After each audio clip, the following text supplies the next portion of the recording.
संस्था काम किया और आगे जैसा हमें गाली दिया, जैसे छोटे छोटे बच्चे हमारे ऊपर दबाव डाला, ये काम करने का तरीका नहीं है। पश्चिम बंगाल की राजनीति में इस वक्त भूचाल मचा हुआ है। सवाल उठ रहे हैं कि आखिर तृणमूल कांग्रेस के अंदर चल क्या रहा है। एक तरफ सत्ता से बाहर होने के बाद पार्टी लगातार दबाव में है, तो दूसरी तरफ अब पार्टी के पुराने और भरोसेमंद चेहरे भी धीरे धीरे किनारा करते दिखाई दे रहे हैं। और इसी बीच टीएमसी सांसद डॉक्टर काकोली घोष दस्तीदार का बारासात जिला अध्यक्ष पद से इस्तीफा देना ममता बनर्जी के लिए सिर्फ एक संगठनात्मक झटका नहीं है, बल्कि एक बड़ा राजनीतिक संकेत माना जा रहा है। नमस्कार, मैं हूं ऋचा पराशर और आप देख रहे हैं वन इंडिया हिंदी। पश्चिम बंगाल में बीजेपी की सरकार बनने के बाद से ही तृणमूल कांग्रेस के अंदर बेचैनी साफ दिखाई दे रही थी, लेकिन अब जो हो रहा है वो सिर्फ नाराजगी नहीं, बल्कि पार्टी के अंदर गहराते अविश्वास और टूटते संतुलन की कहानी बनता जा रहा है। क्योंकि काकोली घोष दस्तीदार कोई साधारण नेता नहीं है, वो उन चेहरों में शामिल रही हैं जिन्हें ममता बनर्जी का बेहद करीबी माना जाता था। बारासात से कई बार सांसद रही, पार्टी की कठिन दौर में भी ममता के साथ खड़ी रही और लोकसभा में पार्टी की प्रमुख रणनीतिक टीम का हिस्सा मानी जाती थी। लेकिन अचानक ऐसा क्या हुआ कि वही काकोली अब खुलकर इस्तीफा दे रही। आखिर ये सिर्फ एक पद छोड़ने का मामला है या फिर टीएमसी के अंदर किसी बड़े राजनीतिक भूचाल की शुरुआत हो चुकी है? चलिए पूरा घटनाक्रम समझते हैं। पहले हाल ही में तृणमूल कांग्रेस ने लोकसभा में अपने संगठनात्मक ढांचे में बदलाव किया था। काकोली घोष दस्तीदार को चीफ व्हिप के पद से हटा दिया गया था और ये जिम्मेदारी फिर से कल्याण बनर्जी को सौंप दी।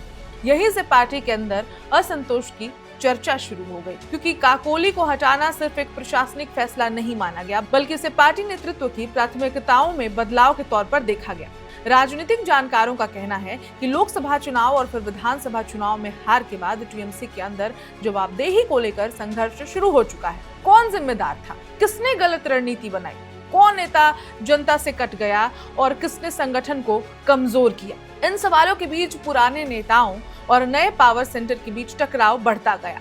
फिर अचानक केंद्र सरकार की तरफ से काकोली घोष दस्तीदार को वाई कैटेगरी की सुरक्षा दी गई और यहीं से राजनीतिक अटकलें और तेज हो गईं, क्योंकि बंगाल की राजनीति में जब किसी विपक्षी या क्षेत्रीय दल के नेता को केंद्र से सुरक्षा मिलती है तो उसके राजनीतिक मायने निकलने लगते हैं। टीएमसी के अंदर भी यही चर्चा शुरू हो गई कि क्या काकोली केंद्र के संपर्क में है, क्या वो पार्टी से दूरी बना रही है, क्या भविष्य में कोई बड़ा फैसला आने वाला है। हालांकि काकोली ने अभी तक पार्टी छोड़ने जैसी कोई बात कही नहीं है, लेकिन उनका इस्तीफा और उनके पीछे की भाषा बहुत कुछ संकेत दे रही है। उन्होंने अपने पत्र में साफ लिखा कि पश्चिम बंगाल में अपराध भ्रष्टाचार बढ़ा है, जनता में डर का माहौल है और राजनीति में जवाबदेही, साफ सफाई और तहजीब की जरूरत है। जरा सोचिए, एक सत्ताधारी दल के वरिष्ठ सांसद अगर खुद अपनी पार्टी के शासनकाल को लेकर ऐसे सवाल उठा दे तो ये सिर्फ नाराजगी नहीं होती, ये अंदरूनी असंतोष का सार्वजनिक विस्फोट माना जाता है।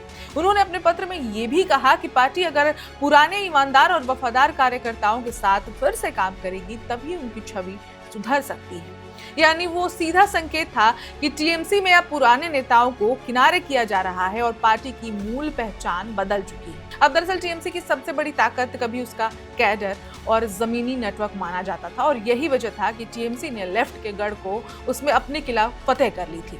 15 सालों तक शासन भी किया ममता बनर्जी ने। ममता बनर्जी ने वामपंथ के खिलाफ लड़ाई इसी संगठनात्मक ताकत के दम पर लड़ी थी, लेकिन सत्ता में लंबे समय तक रहने के बाद पार्टी पर भ्रष्टाचार, कटमनी, सिंडिकेट और प्रशासनिक दबाव जैसे कई गहरे आरोप लगातार बढ़ते गए। फिर शिक्षक भर्ती घोटाला, ईडी और सीबीआई की जांच, पार्थ चैटर्जी की गिरफ्तारी, स्थानीय नेताओं पर हिंसा और वसूली के आरोप, अब इन सब ने टीएमसी की छवि को बहुत ज्यादा नुकसान पहुंचाया। विधानसभा में हार के बाद ये नाराजगी और खुलकर सामने आने लगी। सवाल ये निकलने लगे कि काकोली घोष दस्तीदार ने इस्तीफा अभी क्यों नहीं दिया है। खबरें तो आ गई हैं, लेकिन अभी तक इस्तीफा क्यों नहीं आया।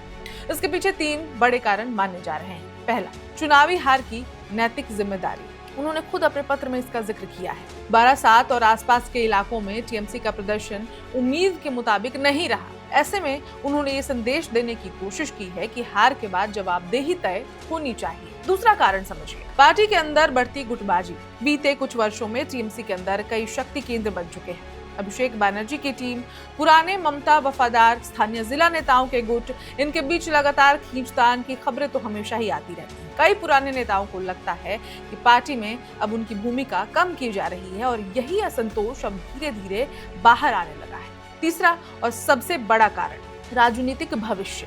बंगाल की राजनीति तेजी से बदल रही है। बीजेपी अब सिर्फ विपक्ष नहीं बल्कि सत्ता में है और ऐसे में टीएमसी के कई नेता अपने भविष्य को लेकर सोच रहे हैं, क्योंकि अब जब भी कोई पार्टी लंबे समय तक सत्ता में रहती है और अचानक सत्ता से बाहर हो जाती है तो सबसे पहले उसके नेताओं के बीच असुरक्षा बढ़ती है। जांच एजेंसियों का डर, राजनीतिक संरक्षण खत्म होना, स्थानीय समीकरण बदलना, ये सब नेताओं को नए विकल्प तलाशने पर मजबूर करते हैं।